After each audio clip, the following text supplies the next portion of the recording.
Perhatikan pernyataan yang menyesatkan tentang sola fide dari Patrice Allegro, seorang klerus Katolik berikut ini. Salve fratres, para bapak gereja seperti Ignatius dari Antioquia, Irenaeus, Origenes, Basilius, Clemens dari Alexandria, dan Agustinus, semuanya menekankan bahwa iman harus disertai dengan kehidupan yang dijalani dalam kasih dan ketaatan. Mereka tidak pernah mengajarkan sola fide. Contoh dari Santo Agustinus, iman tanpa kasih tidaklah berguna, bahkan iblis pun percaya tetapi tidak mengasihi. Sermon 153 ayat 2. Dengan kata lain, iman yang menyelamatkan adalah iman yang menghasilkan buah dalam kasih. Galatia bab 5 ayat 6. Bukan iman yang berdiri sendiri secara pasif. So, say no to sola fide. Apakah yang salah dengan pernyataan Patrice Allegro itu? Inilah bahasan video kali ini. Dan jika Anda seorang Katolik, saksikan video ini sampai selesai, agar Anda tidak salah paham.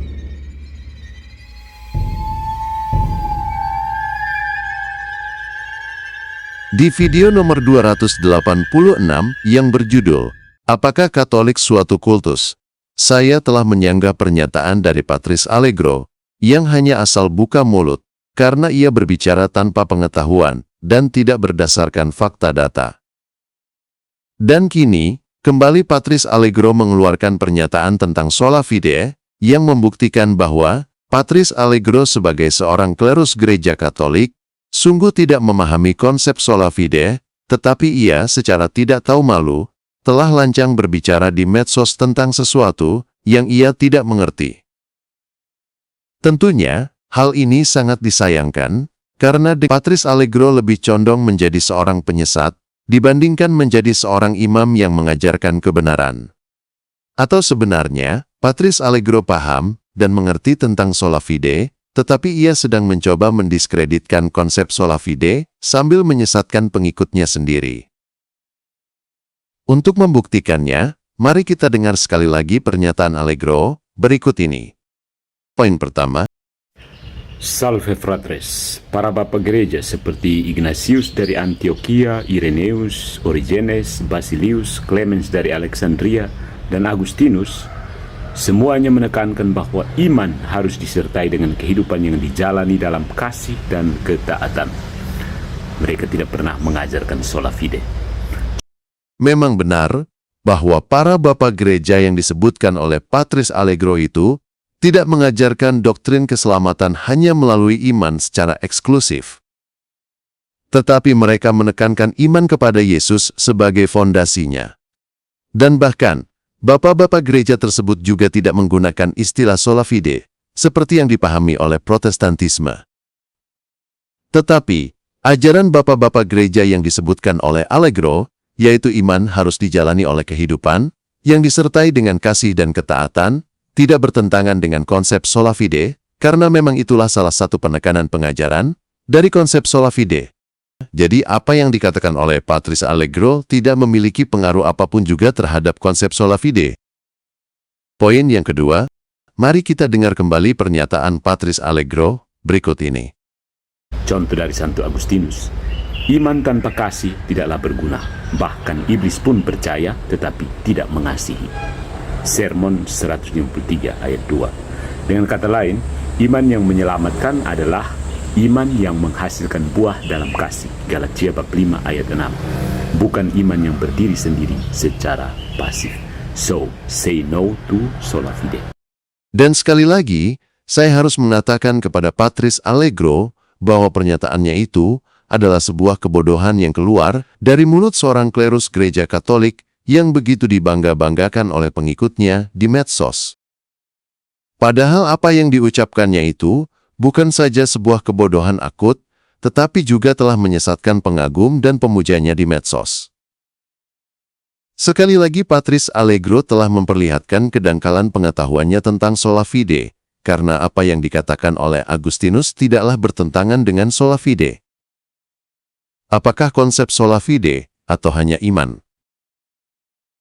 Sola fide adalah doktrin teologis yang menyatakan bahwa keselamatan manusia hanya dapat diperoleh melalui iman kepada Yesus Kristus, tanpa bergantung pada perbuatan baik, atau ritual keagamaan lainnya. Tetapi, bukan berarti perbuatan baik itu tidak diperlukan, karena perbuatan baik itu adalah buah atau bukti dari iman.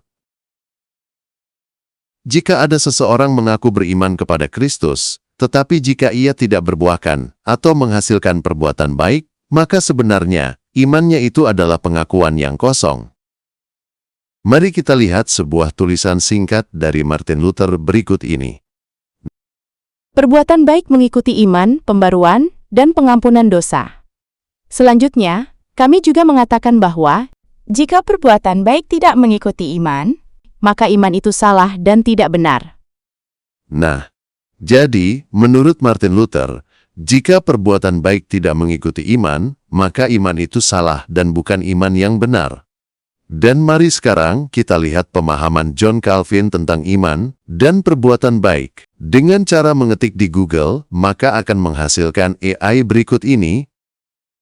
Pemahaman John Calvin tentang sola fide dan perbuatan baik adalah bahwa, keselamatan adalah oleh kasih karunia melalui iman saja, tetapi iman itu, sebagai anugerah dari Tuhan, secara alami akan menghasilkan perbuatan baik, sebagai bukti keyakinan yang tulus.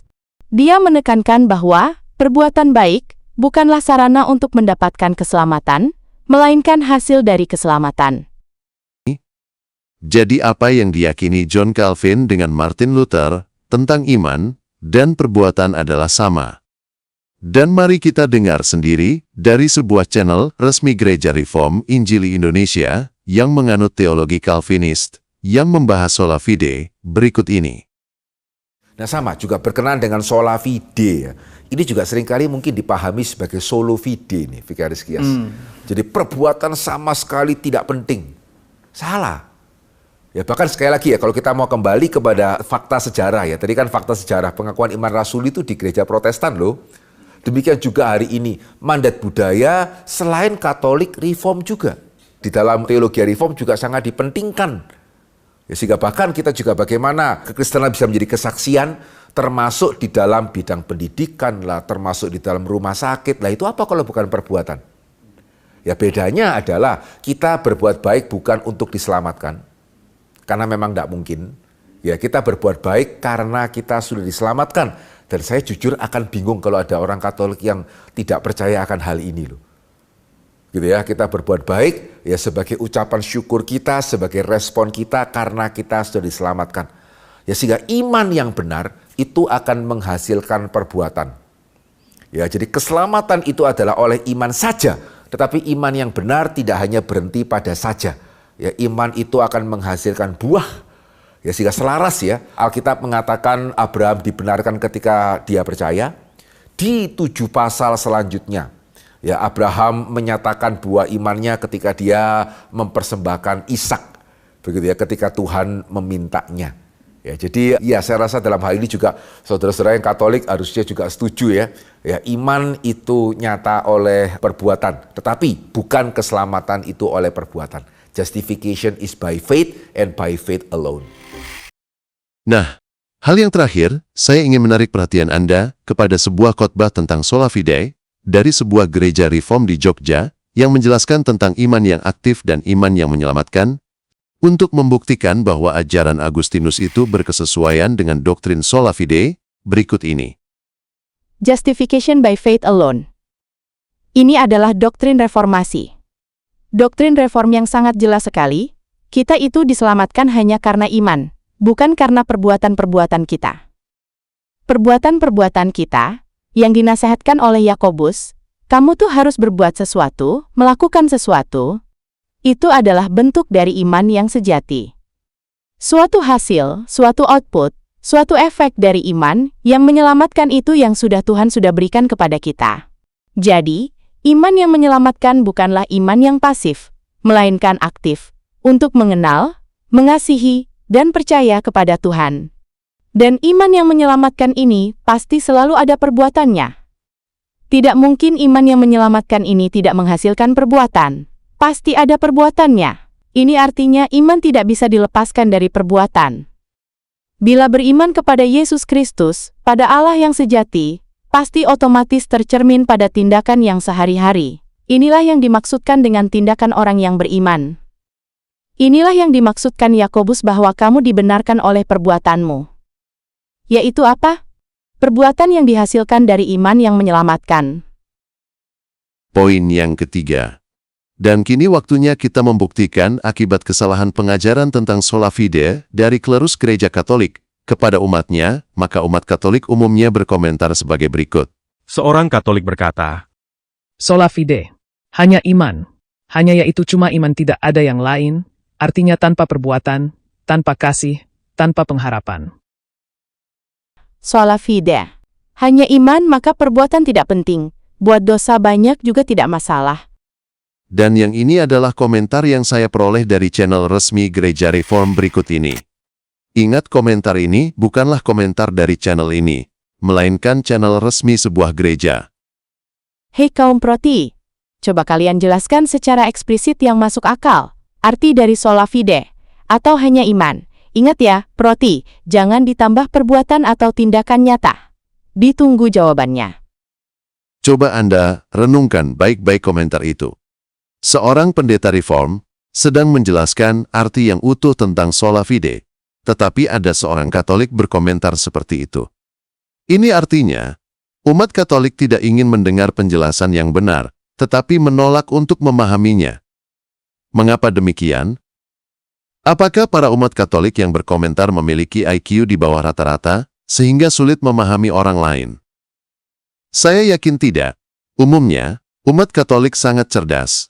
Tetapi ada sesuatu yang terjadi di dalam cara mereka memproses informasi, sehingga selalu gagal paham. Dan ini semua menjadi sebuah lingkaran setan, karena para Romo yang salah memahami dan mengajarkan sola fide itu, juga beroleh informasi yang salah dari guru-guru mereka, yang mengajarkan tentang sola fide, dan demikian juga guru-guru itu mendapatkan pengajaran yang salah dari guru-guru mereka, dan seterusnya. Jadi hal ini menjadi sebuah lingkaran setan, yang tidak ada ujungnya. Jadi sangat sia-sia dan membuang waktu, serta tenaga, jika Anda berdiskusi apapun juga dengan umat Katolik, karena mereka hanya ingin mendengar dan melihat apa yang mereka ingin dengar dan lihat. Jadi sebetulnya, umat Katolik seperti memakai kacamata kuda, atau dalam bahasa ilmiahnya, mereka memiliki mental block untuk memahami dan memproses informasi. Sebagai contohnya, kita lihat sebuah komentar dari umat Katolik berikut ini. Yakobus sudah sejak lama menelanjangi sola fide. Iman tanpa perbuatan adalah mati. Yang mati bukan hanya imannya, tapi juga doktrinnya. Dan ketika ada seorang Protestan menyanggahnya, dan dijawab demikian, Anda salah, iman itu bukan sesuatu yang pasif, belajarlah sama Paulus. Dan umat Katolik ini berkata, Salah dari mana? Dari kata saja penekanannya sudah tepat. Sola adalah hanya. Fide adalah iman. Jadi ketika sola fide malu dengan wajahnya sendiri, maka mulai dikembangkan lagi oleh Protestan modern menjadi sola fide aktif. Itu artinya, iman dibarengi perbuatan. Sudahkah Anda memahami mental block yang dialami oleh umat Katolik ini? Tidak ada tokoh Protestan modern yang mengembangkan doktrin sola fide menjadi sola fide aktif, seperti yang dituduhkan oleh umat Katolik ini, karena di bagian awal, saya telah menyertakan kutipan-kutipan Martin Luther dan John Calvin, yang menjelaskan hubungan antara iman dan perbuatan baik, karena memang, iman tanpa perbuatan adalah mati. Tetapi umat Katolik ini, saat ada seseorang mengoreksinya, ia tidak mau menerimanya. Sangat lucu bukan? Ini adalah contoh klasik dari seseorang yang berada di dalam pengaruh program cuci otak, sehingga ia tidak mau mendengarkan penjelasan dari orang yang memang memahaminya. Tetapi malahan, umat Katolik ini membuat dan memaksakan pemahamannya sendiri yang salah dimengertinya kepada seorang Protestan. Jadi yang gila di sini, siapa? Nah, untuk melihat mental block yang dimiliki oleh umat Katolik, in action, kita bisa lihat dari komen-komen umat Katolik yang berkomentar di kolom komentar setelah video ini tayang. Coba Anda perhatikan komentar-komentar itu.